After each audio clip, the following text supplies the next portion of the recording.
Hello বন্ধুরা, আশা করি আপনারা সবাই ভালো আছেন। শ্যামলীর জীবনের পাঁচমিশালিতে আপনাদের স্বাগত জানাই। আজকে আমি 7:45 বাজে এখন রান্নাঘরে ঢুকেছি। আমার প্রত্যেক দিনের যে রান্না, প্রত্যেক দিন যে আমি রান্নাগুলো করি, কিভাবে করি তার একটা রেসিপি আপনাদের সামনে আজকে তুলে ধরবো। আজকে আমি তৈরি করব নিরামিষ সয়াবিনের তরকারি। তার জন্য জিরে আদা বাটা দিয়ে আমি সেটা করব, শিলেই বাটবো। আমি প্রথমেই তার জন্য আলুগুলো কেটে রেখেছি, ছোট ছোট করে একটু আলুগুলো কেটেছি, কারণ আলু একদম সিদ্ধ হতে চায় না। আমি কড়াইতে প্রথমেই আলুগুলোকে ভেজে নেব।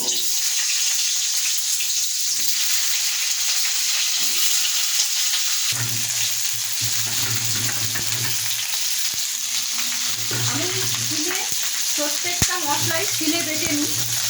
প্রত্যেকটা মশলা বলতে জিরে আদা বা জিরেটা আমি বাইরের গুঁড়ো জিরে ইউজ করি না, আমি শিলে বেটেই তরকারিতে দিই।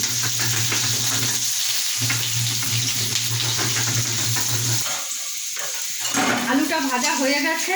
এরপর আমি সিদ্ধ করা সয়াবিন আপনারা প্রত্যেকেই জানেন, সয়াবিনটাকে রান্না করার আগে একটু সিদ্ধ করে নিতে হয়। অনেকে সয়াবিন ভালো করে না কষা হলে সয়াবিন থেকে গন্ধ বেরোয়। আমার আলুটা ভাজা হয়ে গেছে। এরপর আমি সিদ্ধ করে রাখা সয়াবিন একটুখানি ঠান্ডা জলে ভালো করে চটকে এটা ধুয়ে নিচ্ছি। ধুয়ে নিয়ে আমি কড়াইতে সামান্য একটু ভেজে নেব, না হলে এটা থেকে একটা গন্ধ বেরোয়। সেই গন্ধটা ভেজে নিলে গন্ধটা খুব সুন্দর চলে যায় আর খেতেও খুব সুন্দর হয়। সয়াবিনটাকে একটু নাড়াচাড়া করে এতে অনেকটা তেল চুষে যায়। আমি একটু লাল লাল করে ভেজে নিয়ে তুলে নেব। তারপর কি করছি আপনাদের দেখাতে থাকছি।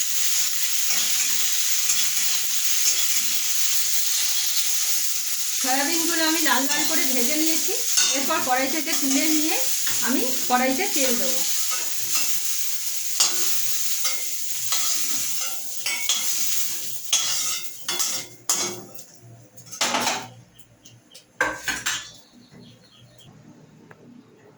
কড়াইতে আমার তেল দেওয়া হয়ে গেছে। আমি ফোড়নে সামান্য একটু জিরে দেব, খুব সামান্য জিরে দেবো, যেহেতু আমি বাটা জিরে আমি ব্যবহার করছি। এরপরে এই জিরেটা একটু লাল লাল হয়ে ভাজা হয়ে যাওয়ার পরে আমি ওতে কাঁচা লঙ্কা দেবো। আমি এখানে শুধু কাঁচা লঙ্কাই ব্যবহার করছি। আপনারা যদি মনে করেন শুকনো লঙ্কা ইউজ করতে পারেন এবং কষার সময় সেটা গুঁড়ো লঙ্কা ইউজ করতে পারেন, যারা যেমন ঝাল খান। আমরা একটু ঝাল কম খাই, সেই জন্যেই শুধুমাত্র কাঁচা লঙ্কাটা ব্যবহার করছি। আমি শুধু কাঁচা লঙ্কা 2 টুকরো ফোড়নে দিলাম, তারপরে আমি কাঁচা লঙ্কা কষার সময় আবার দেব। এটা লাল লাল হয়ে ভাজা হয়ে গেলে তার মধ্যে আমি দিয়ে দেবো কুচিয়ে রাখা টমেটো কুচি। এই টমেটো কুচি একটু লাল লাল হয়ে ভাজতে থাকবে। তার সাথে আমি এই যে বেটে রাখা আদা আর জিরের পেস্ট আমি এর মধ্যে দিয়ে দেবো। এটা ভালো করে কষতে থাকবো। জিরে আদার পেস্ট আমি দিয়েছি। লাস্টে আমি এই চিলটা দিয়ে একদম জলটা দিয়ে দেবো। সেটা কষতে থাকবো। এরপর সেটা যতক্ষণ না লাল লাল হয়ে ভাজা হয়ে জিরের গন্ধটা চলে যাচ্ছে ততক্ষণ আমি এটা করতে থাকবো।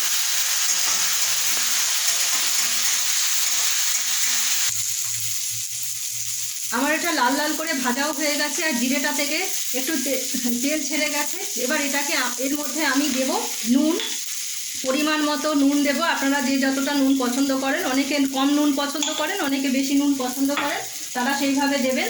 এরপর আমি দেব হলুদ গুঁড়ো আর সামান্য মিষ্টি দিয়ে আমি কষতে থাকবো।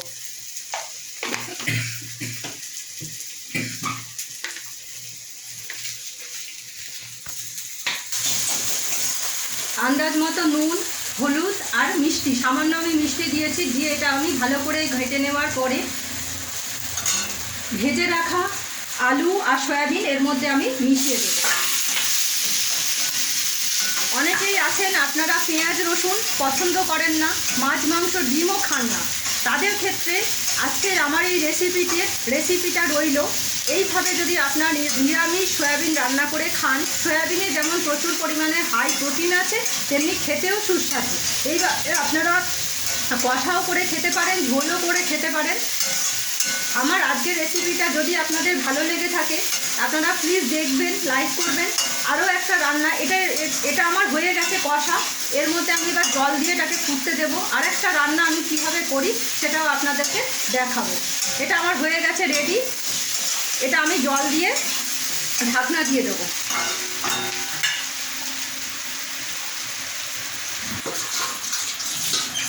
আমার জল দেওয়া হয়ে গেছে, এটা এবার ফুটতে থাকুক। আমি আর একটা রান্না আপনাদের দেখাবো। কড়াইতে আর একটা রান্নার জন্য আমি তেল দিয়েছি। এটা আমি করব আলু কুমড়ো পটল ছোলা দিয়ে একটা নিরামিষ তরকারি। তার জন্য পটলগুলো আমার এই গোল গোল করে খোলা ছাড়িয়ে কেটে রাখা আছে ডুমো ডুমো করে। আমি কড়াইতে দিয়ে দেবো, একটু লাল লাল হয়ে ভাজতে থাকবে। ভাজা হয়ে গেলে আপনাদের দেখাচ্ছি কীভাবে আমি এটা করতে থাকি। পটলগুলো লাল লাল করে ভাজা হয়ে গেছে। এরপর আমি গ্যাসের আঁচটা একটু কমিয়ে দিয়ে পটলগুলো আমি তুলে নিচ্ছি।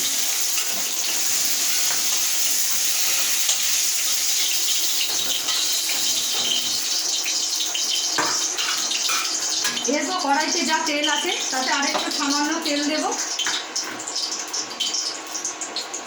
সামান্য তেল দিয়ে তার মধ্যে দেব 5 ফোড়ন।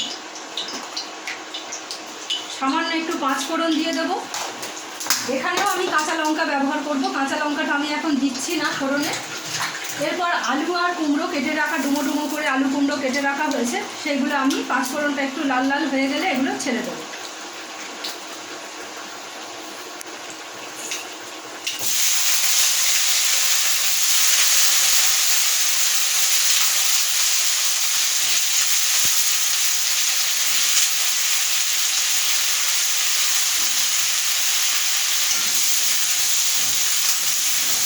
এবার এটাকে আমি একটু লাল লাল করে ভাজতে থাকবো। ভাজা হয়ে গেলে এরপর আমি কী দেবো, ছোলাটাও তার সাথে আমি ছোলা রেখেছি। আলু কুমড়ো ছোলা পটল দিয়ে তরকারি দিয়েছি। আমি এই ছোলাগুলো ওপর থেকে দিয়ে দিলাম। এটার সাথে এটাও ভাজা হতে থাকবে। এরপর আমি কী করছি আপনাদের দেখাতে থাকছি। আলু কুমড়ো লাল লাল হয়ে ভাজা হয়ে গেছে। এরপর আমি দেবো এর মধ্যে টমেটোটা দিয়ে দেবো। টমেটো আর চিড়ে রাখা কয়েকটা কাঁচা লঙ্কা টুকরো। আপনারা আমি প্রত্যেকবারেই আপনাদেরকে বলছি, আপনারা যদি মনে করেন গুঁড়ো লঙ্কা শুকনো লঙ্কা ব্যবহার করতে পারেন, এতে কোনো অসুবিধা নেই। কিন্তু আমি কাঁচা লঙ্কা 4-5টা চিড়ে রাখা কাঁচা লঙ্কায় দিয়ে দিলাম। এরপর টমেটো দিয়ে এটাকে নাড়াচাড়া করতে থাকবো। টমেটোটা একটু ভাজা ভাজা হয়ে গেলে তার মধ্যে নুন হলুদ দিয়ে দেবো।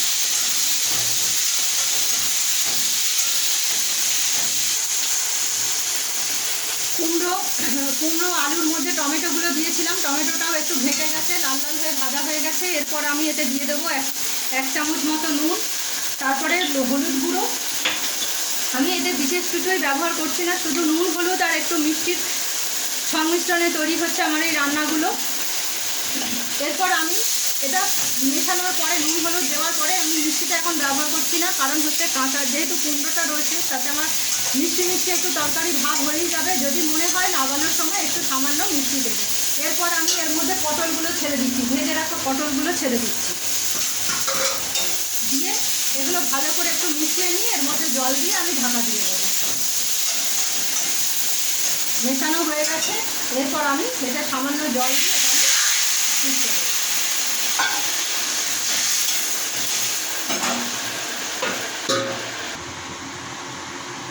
আমার সয়াবিনের রান্নাটা হয়ে গেছে, আমি নামিয়ে দিয়েছি। আমি পাত্রে ঢেলে আপনাদের এবার গরম গরম সবাইকে পরিবেশন করব। আমার ভাতটাও রেডি হয়ে গেছে, ভাত সিদ্ধ হয়ে গেছে। এবার আমি ভাতটা নামিয়ে দেব।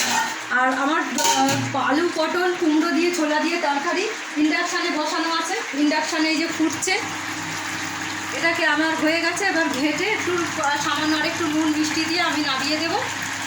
আজকে আমার রান্না এই পর্যন্তই। আপনারা দেখতে থাকুন আমি কিভাবে রান্না করলাম। যদি ভালো লাগে শেয়ার কমেন্ট করুন। আজকে এইটুকুই, নমস্কার।